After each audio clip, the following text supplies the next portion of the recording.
So welcome back to another video. Today I am bringing you my June wrap up.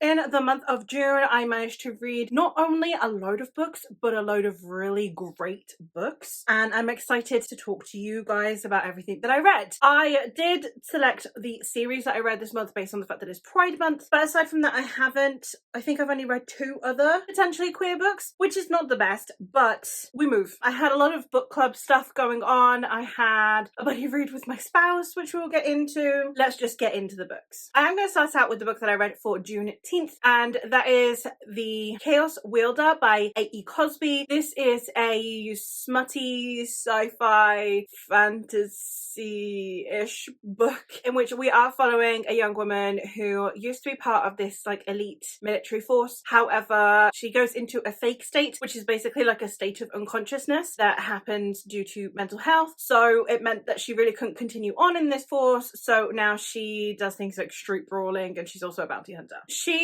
has been basically just drinking and rolling her way through life ever since, and then she gets called back in to this elite force because they need her powers and her insight as a bounty hunter while on this mission. And it is a white shoes romance. We have a romance that is already happening between the 2 male characters, and then she kind of is the ex of one of the characters, and she is kind of also in this not very healthy almost rivalry with the other male lead. He is someone who thinks very little of her because of the way that she treats the other male lead, because she has commitment issues, etc. So we have 3 different types of romances, because between the 2 men we have like a grumpy sunshine vibe. Between the softer male lead and the protagonist we have second chance romance, and then between the more dominant male and the female main character we have a enemies to lovers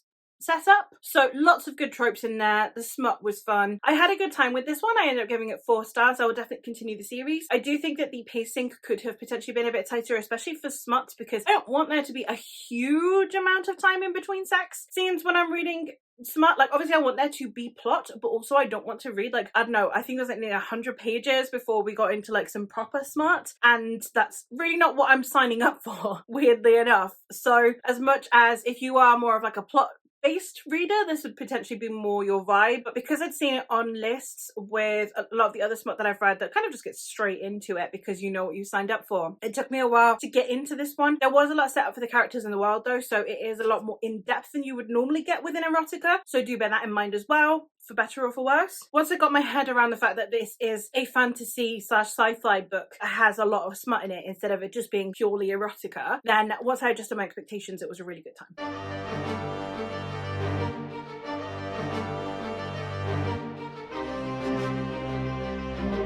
The other digital book that I read, however, is in fact a DNF, and that was Legends and Lattes by Travis Baldree. No one's more disappointed than I am, but I didn't care. I didn't care about anything. I didn't feel like it was going anywhere. I didn't think there was any point. I didn't care about any of the characters. I DNF'd at 100 pages, and I understand that this is like, you know, wholesome vibes and low stakes and stuff, but I just didn't care about anything. I was buddy reading it with my friend Steve, and he had to read it, and he also was not having a good time with this book. Literally, it was not a great experience for us. What was a good experience though was our ability to chat about it and not hurt another person's feelings, because I know it's a really well-loved book, so I didn't really want to just start venting to someone who likes the book. So having someone that I buddy read it with who also was experiencing the same what is this experience with me at least was a good time. But genuinely, no shade to anyone who loves it, but I had a horrible time reading that book. And in the same vein, I was also buddy reading another cozy fantasy with Steve because of this project that he's doing, and we were also reading The House on the Cerulean Sea by TJ Klune, and this is one that I ended up giving 3 stars. It's also one that was just like,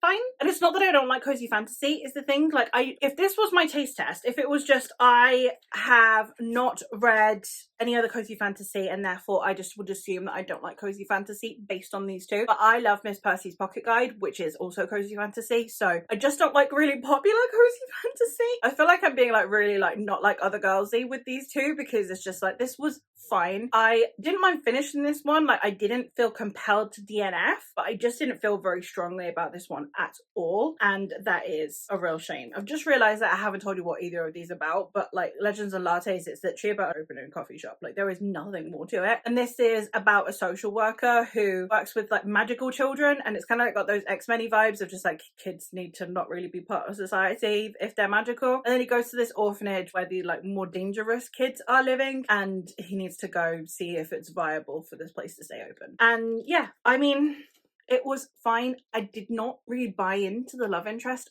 at all. I don't know, there were steps that I felt were missing as well when it came to the development of the relationships between any of the characters. I did think the kids were cute. I did think that they actually also read like kids, which was really cool. So there were things that I liked, but my takeaway was just disappointment. Even though it was a 3-star read and it was like solidly enough that I could finish it, that I didn't have a horrible time, by the end of it, because I'd been expecting to love it, because everyone flipping loves this book, I just felt a little bit lackluster, really. Since I'm on the buddy read train, I will also mention that I did somewhat buddy read The Gunslinger with my husband. This was also not a good time. I had a horrible time with this book. It took me the whole month to read this book. I don't know what is worse. I was kind of audiobooking, kind of physically reading. I genuinely don't know what was worse, because on the one hand, the audiobook meant that I didn't have to actually read this with my eyeballs and sit there and make myself read it. I could just put it on, but then I'd zone out and not actually pay attention. So then I needed to focus and I needed to read it with my eyeballs. I could not stand the writing style in here. It was so repetitive. Like, not even like in an overwritten flower, like just repetitive. Like, the man needs to buy a thesaurus. I don't know. It was not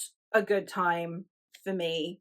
I didn't really care about anything. It got a little tiny bit better once another character comes in, because we are following just Roland in the first section, essentially, and him passing through the deserty bits. Once we got to the way station and Jake gets involved, then I liked it more. But this is the story of Roland, who is a gunslinger, and he is basically needing to find this evil figure known as the Man in Black, and he wants to get his vengeance on him. And that's basically all you kind of need to know. It's a Western. It is kind of considered Stephen King's like magnum opus, because it's the one that ties in like all of his fantasy stuff, all of like his worlds. But this one didn't really do any of that. It was just like, it was not a good time. I gave it 2 stars. I will be continuing the series, which I didn't put on my July TBR. So yeah, the next one of these will also be on my July TBR.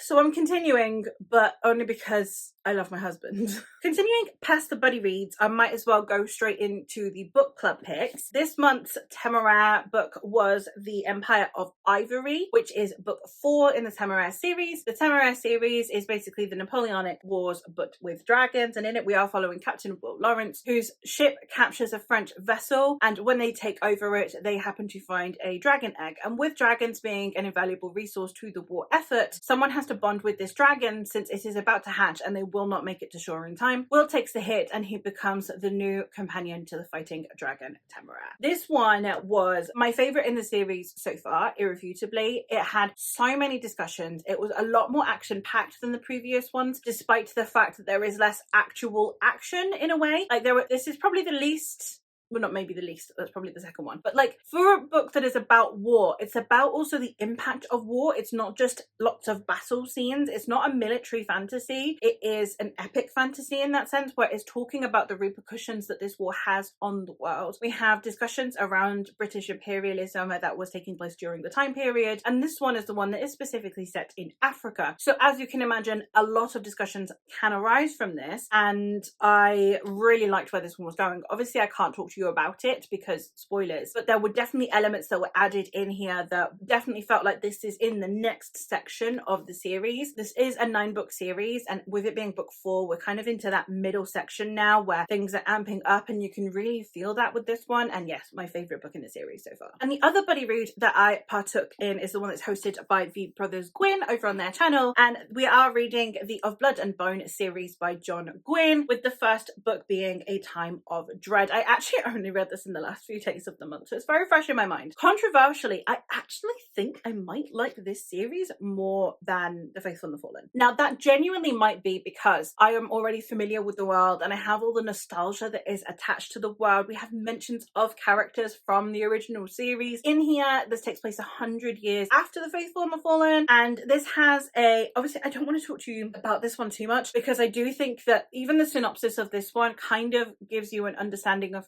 possibly how the original quartet finished. So I don't want to talk about it too much, but we do have like a religious-ish vibe conflict between good and evil again, but in a different manner. We have 4 POVs in here, which I also really liked. And yeah, there were a lot of elements in here that I thought were absolutely phenomenal. The character work and interpersonal relationships is something that Jongwon has always been wonderful at. But with this one, because we knew the word, we could get straight into it, and boy does he. The action scenes, as usual with this author, absolutely impeccable. 5 stars. Can't wait to continue the series. I'm going to move into the standalones now. The first one that I have is The Daughter of Dr. Moreau by Silvia Moreno Garcia. This is a very, very loose retelling of The Island of Dr. Moreau, but it is also taking place on the backdrop of the kind of final bit of colonialism that was happening from the Spanish within Mexico. And we have conversations around the society at the time. We have Dr. Moreau himself and everything that came with that story, including the making of these hybrid monster-like creatures. And then on top of that, we also have his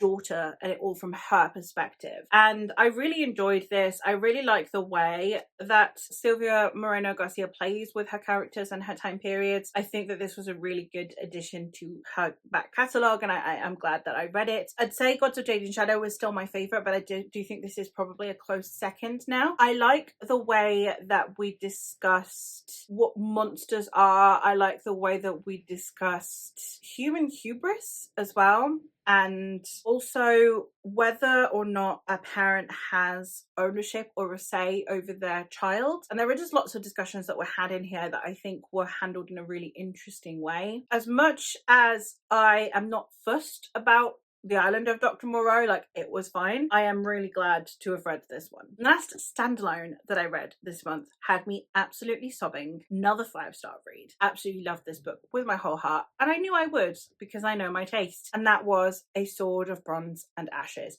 Oh my god, just the title now. Now I know, even the title, oh my god. Anyway, this is a standalone by Anna Smith Spark, and in it we are following Kanda, who is a mother. She has 3 daughters and she's dealing with being a mother. And then suddenly, when her peaceful life is somewhat shattered, she has to protect her family at any cost. And the relationship of this family, we are literally just focusing almost entirely on this family of 5. I love this book so much, but I can't really talk about it. I don't even know what is on the back here, but it's basically about parents having a life before children, about especially mothers being a person, not just a mother, with a past, and that their family are not entitled to judge them for. You know, if it's not impacting how you are as a child, how your lived experiences are, if it's not impacting your immediate life, you don't get to judge your mother's life before you. Just the life that she has provided for you. And I thought it was a really interesting conversation and discussion. The understanding that women are human beings and that we are allowed a past just the same as men are. So many times men will have had their lad phase where they were down in Ibiza and no one judges them, but then women have to kind of pretend that part of their life. If they were, you know, ladettes down in Ibiza, they have to pretend that never existed and that they've always been maternal. And I really liked that. Obviously that's not the case here. They're not hanging out in Ibiza, they're going to war. But I really like that Anna Smith Spark has taken 2 different approaches to this discussion about being a human being before you are a mother. This book was just really impactful. The kids felt like real kids, and the interactions did feel at times a bit modern, I suppose, some of the interactions, but given how impactful this book is, I thought it was really, really important. Now, I read these books and I am a mother, and they're not mothers that I relate to because I didn't have my ladette phase down in Ibiza because I got pregnant at 19. But it is really interesting seeing like a lot of my mum's friends where they kind of have to, where they act like they need to pretend that they've only ever really been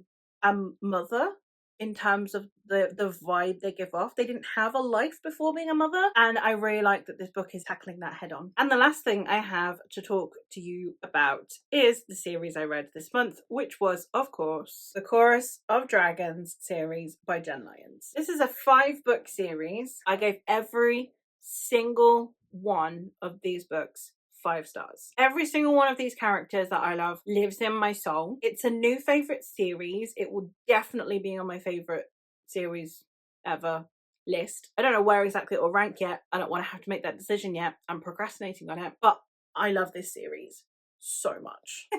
I've read all 5 of these, and somehow I need to be able to summarize this one for you. But in this first book, we are following Kieran, who is a bard's apprentice, and he has grown up on tales of heroism, and he wishes that he could be a hero. However, his wish may just well become a reality, because then one day he is marked by a demon and his life will never be the same again. He gets claimed by nobility as being a lost heir to this very important family and thrust into a world of prophecies, and therefore dragons and demons and royalty alike are all searching for this boy and want him for their own. However, it turns out that the prophecy around Kieran isn't that he's going to save the world, he's meant to destroy it. Love this series. The way it's written as like multiple stories, and therefore the timeline's a bit disjointed. As the series goes on, getting all of these different POVs and the different things that are happening to the different characters, the interactions between them all. Oh my god, I loved everything about this series. It's so easily written because it's so complicated a story. The writing style is really distinctive and really easy to fly through. Super, super compelling. I love Kieran's humor. I love the easy breeziness that the book feels like it's going to have, only for it to have layers upon layers upon layers upon layers of plot and intrigue and story and characters and content, world building. It's so chock-a-block, but it's fabulous. I had an amazing time reading this series. I can't wait to see what else this author comes out with. I know that she has a standalone that is out at the minute, and it's like taking everything in me not to try and order it because I don't actually like hardbacks, like big hardbacks. So I'm not going to, but I wish I could because of how much I love this. I am going to be having a dedicated review to this series going up on the channel. Actually, it might already be up. I don't know what order I'm posting them in. For the time being, I'll just leave it at that. All of my reviews are spoiler free, so if you want further thoughts on this, then you can go check that out, and I think it will be a bit more thorough. I cannot tell you how much I loved this series without just gesticulating wildly. So I'm not going to, and I'll leave it for the review. If you ever have trusted me when it comes to my taste in books, and you want like a really action-packed, really fast-paced, really gay series, go check it out. Also, shout out to Esme, who has literally just been my hype girl throughout my entire read of this. Like, it's been amazing because I've just been posting on Discord like, oh, I finished this, and then Esme's like, yes, girl, and I'm like, yes, I've read it, and it's been fucking brilliant as well. So thank you, Esme, for seeing me through this and being my hype girl. And yeah, that is it for all of the books that I read in June. Let me know what your thoughts on any of these books are. If you have read any of them, let me know if you have any recommendations for books you think I might like based on my liking of some of these books, and then let me know how your June has treated you. But that is all from me for today, so thank you ever so much for watching, and I will hopefully catch you in another one soon. Bye!